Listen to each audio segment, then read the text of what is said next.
The champagne glass shattered against the kitchen floor at exactly 3:15 a.m., and I knew my life was about to implode. My fiancé Jake stood in our apartment doorway, swaying slightly, with that stupid grin plastered across his face, and my grandmother's diamond ring catching the light on his finger. No, wait, on my finger, because apparently he'd just proposed. I stared at the ring.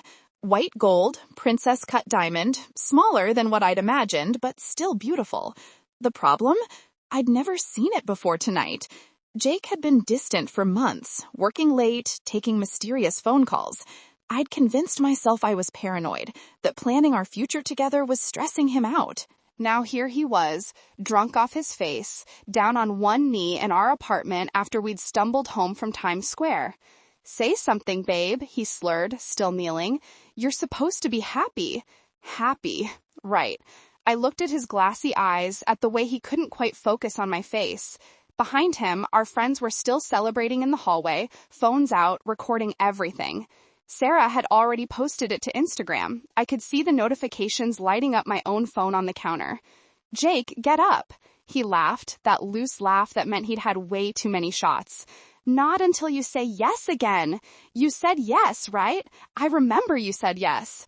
Had I? The last 4 hours were a blur of champagne and strangers kissing at midnight, and Jake suddenly pulling me close and shouting something about forever. I'd been so shocked, so caught up in the moment, that I might have nodded, might have said something. Now this ring was on my finger, and everyone we knew thought we were engaged. I helped him to his feet, my mind racing. "Let's talk about this tomorrow, when you're sober." "I'm sober!" He grabbed my hand, squeezing it too tight. "I love you. We're getting married. This is what you wanted, right?" What I wanted?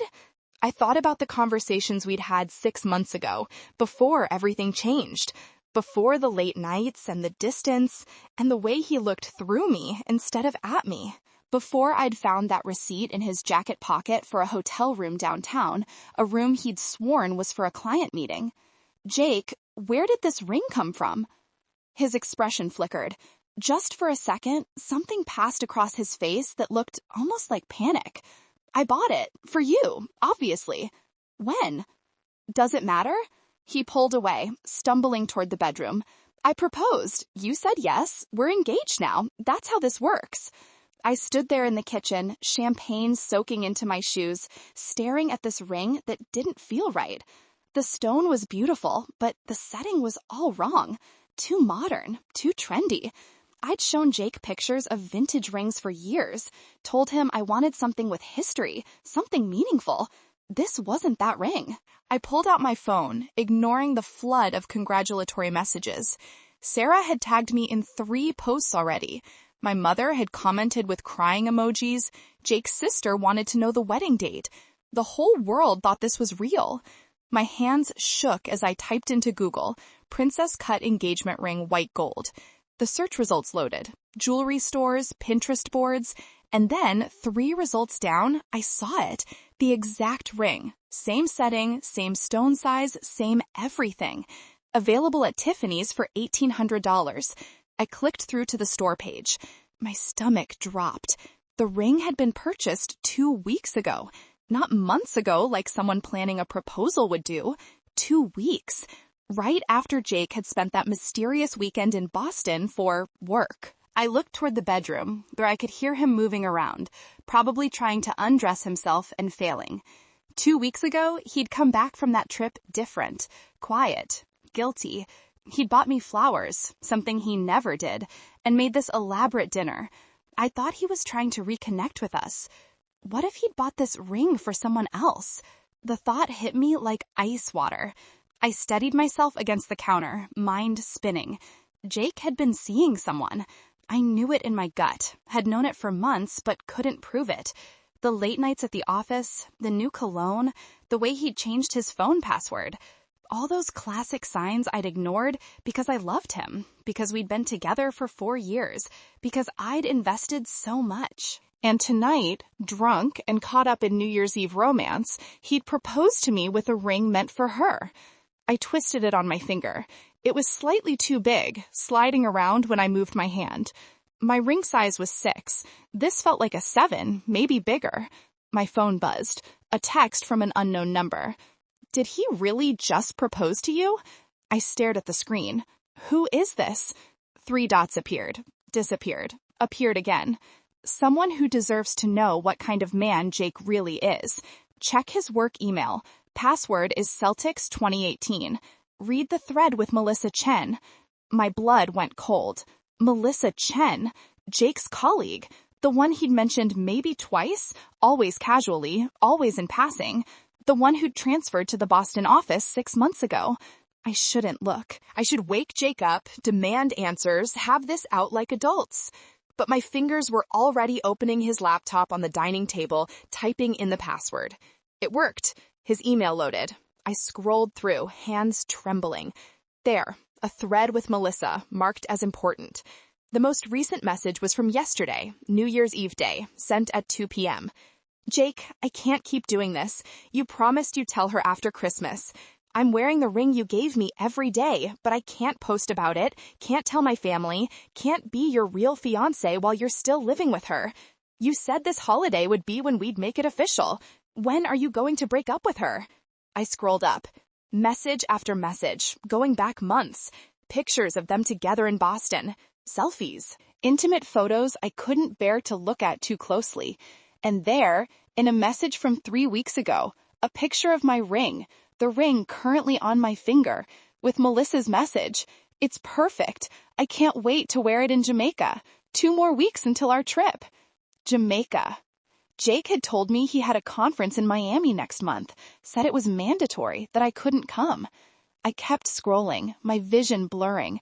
There were messages about apartment hunting in Boston, about Melissa taking a pregnancy test, negative, thank God, last month, about Jake's plan to let the relationship die naturally so I wouldn't make a scene. Let it die naturally. I looked at the ring again. Jake had bought this for Melissa, had probably proposed to her first, or planned to. And tonight, drunk and stupid and caught up in the moment, he'd given it to me instead. The bedroom door opened. Jake emerged, now in just his boxers, still unsteady. Come to bed, fiancé. The word felt like poison. Jake, we need to talk. Tomorrow, he waved me off. I'm tired. Big day. Propose to the love of my life. He said it robotically, like he was trying to convince himself. Were you planning to break up with me? He froze. What? Before tonight, were you planning to break up with me? His face went through several expressions. Confusion, fear, calculation. You're being crazy. I just proposed to you. You're cheating on me. I said it calmly, surprised by how steady my voice sounded. With Melissa Chen, from work. The color drained from his face. I don't. That's insane. Why would you? I read your emails. He lunged for the laptop, but I slammed it shut, holding it against my chest. You bought this ring for her. You were planning to propose to her in Jamaica next month. So what happened, Jake? Did you bring the ring out tonight by accident?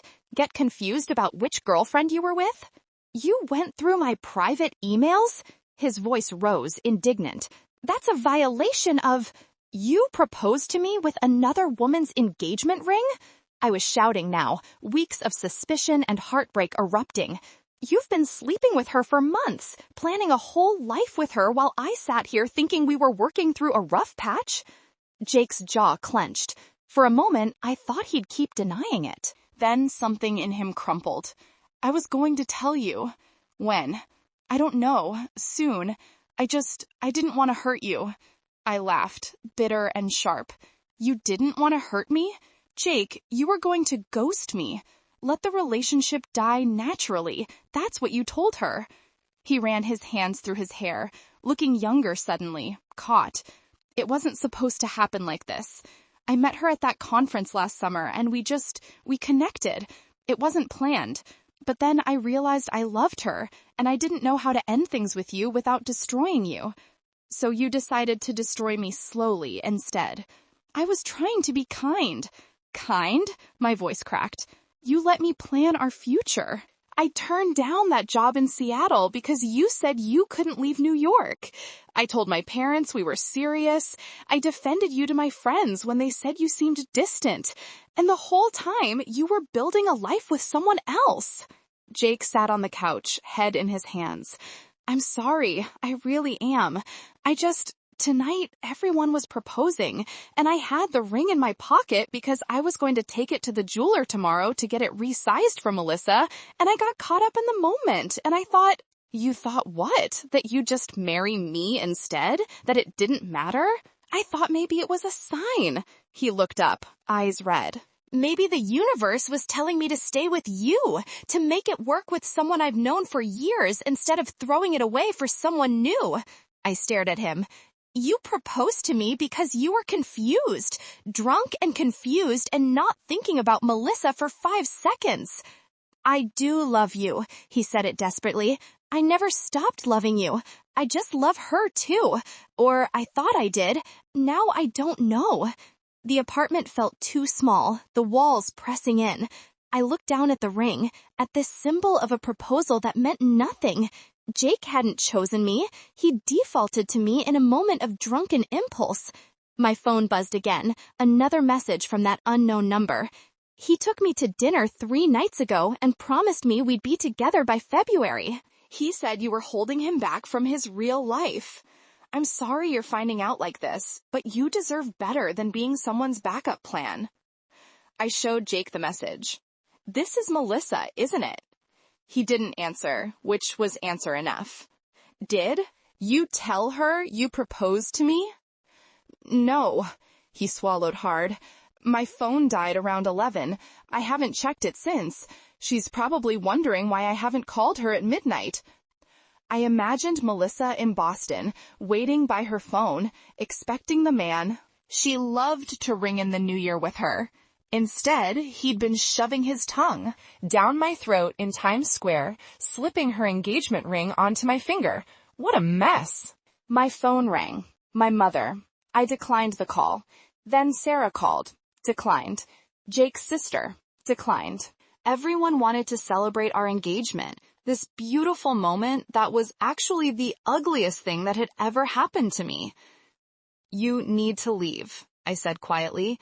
It's 4 a.m. Can't we just get dressed and get out? Go to Melissa. Go to a hotel. I don't care. But you can't stay here.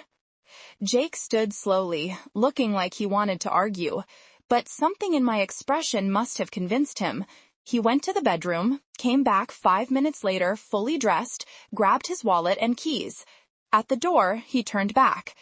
The ring is mine. I cut him off.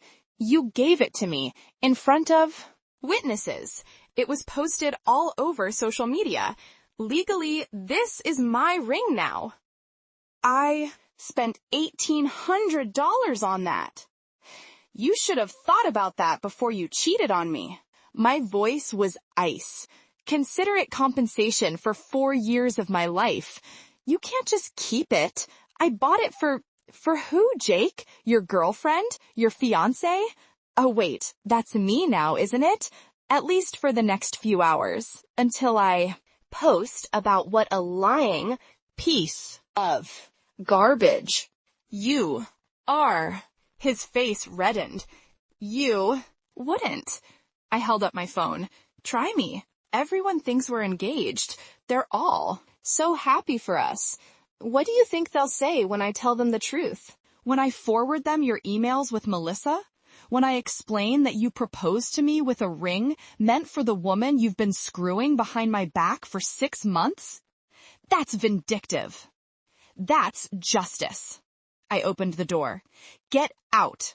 He left. I locked the door behind him, then slid down to sit on the floor, back against the wood. The ring caught the light, mocking me. My phone wouldn't stop buzzing. Messages of congratulations pouring in. I opened Instagram and looked at Sarah's post. There I was, captured in that moment, looking shocked and happy, Jake on his knee. The caption read, "She said yes. Couldn't be happier for these 2 lovebirds." 247 likes already. Comments from people I hadn't talked to in years. I started typing a response, then stopped. What would I even say? How do you explain this nightmare to people who thought they just witnessed something beautiful? Another message from the unknown number. I hope you're okay. For what it's worth, I broke up with him. I'm not interested in being with someone who could do this to either of us. Good luck. Melissa had more dignity than Jake deserved. I looked at the ring again. $1,800. 3 weeks old. Meant for another woman. And now it was mine, this physical embodiment of Jake's betrayal and cowardice. I could keep it, sell it even, use the money for something good, something that had nothing to do with him. Or I could mail it to Melissa, let her have what was supposed to be hers. Or I could throw it in the Hudson River and feel nothing. The sun was starting to rise, pale light filtering through the windows. New Year's Day, first day of the rest of my life, apparently. I pulled out my phone and opened Instagram again. Time to tell the truth. I typed carefully, attaching screenshots of the key emails. Update. Turns out Jake proposed to me drunk with a ring he bought for his girlfriend of 6 months. Sometimes New Year's Eve reveals who people really are. Consider this engagement canceled. Thanks for the congratulations, but I'll be spending 2019 single and better off. I hit post before I could second guess myself. Then I twisted the ring off my finger, put it in a small box, and addressed it to Melissa Chen at Jake's Boston office. She'd been a victim in this too. She deserved to know the whole truth, deserved to make her own choice about what to do with this cursed piece of jewelry. My phone exploded with notifications. Comments, messages, calls. Everyone was shocked, supportive, angry on my behalf. My mother called 6 times in a row until I finally answered. I'm fine, Mom, I said, and was surprised to realize it was almost true. I'm going to be fine. Jake sent me a message at 8 a.m., a long, rambling apology that tried to explain without actually taking responsibility. I deleted it without finishing. Then I blocked his number. By noon, I'd packed all his stuff into boxes and left them in the hallway. By evening, his friend had come to collect them, avoiding eye contact with me the whole time. By the end of the week, I'd changed the locks, updated my relationship status, and started looking for a new apartment. Something smaller. Something that was just mine. The ring arrived back at my door 3 days later. Melissa had refused the package. Inside was a note in her handwriting. I don't want anything from him. You keep it or trash it. Either way, we both dodged a bullet. Wishing you all the best. I looked at the ring one more time, this thing that represented the worst night of my life. Then I took it to a jewelry store and sold it. Got $1,200 for it. Less than Jake paid, but enough. I used the money to book a solo trip to Iceland, something I'd always wanted to do but never did because Jake wasn't interested in travel. I left in February, spent a week watching the northern lights and hiking glaciers, and remembering who I was before I'd shrunk myself to fit into someone else's half-hearted love. When I came back, I felt lighter, free. The kind of free you only feel after you've lost something you thought you needed and discovered you're better without it. Jake tried to reach out twice more, once through a mutual friend asking if we could talk, once through an email from a new address claiming he'd made the biggest mistake of his life. I ignored both. I heard through the grapevine that he and Melissa tried to make it work for a few weeks after everything exploded, but it fell apart quickly. Turns out a relationship built on betrayal doesn't have a solid foundation. Who knew? As for me, I'm doing better than okay. I got that job in Seattle after all. They'd held the position open, and I took it as a sign. Started over in a new city where nobody knew me as Jake's ex or that girl from the New Year's proposal disaster. Sometimes I think about that night, about how close I came to marrying someone who saw me as an option rather than a choice. About how a drunken mistake revealed the truth I'd been too scared to face. I'm grateful for it now. Grateful that he was stupid enough to propose to the wrong woman with the wrong ring at the wrong time. Because if he hadn't, I might still be there, waiting for him to love me the way I deserved, never knowing he was incapable of it. The best revenge wasn't keeping the ring or exposing him online. It was building a life so much better than anything he could have given me. It was learning that I didn't need someone to choose me. I needed to choose myself. Let me know your thoughts in the comments below. Would you have kept the ring or returned it?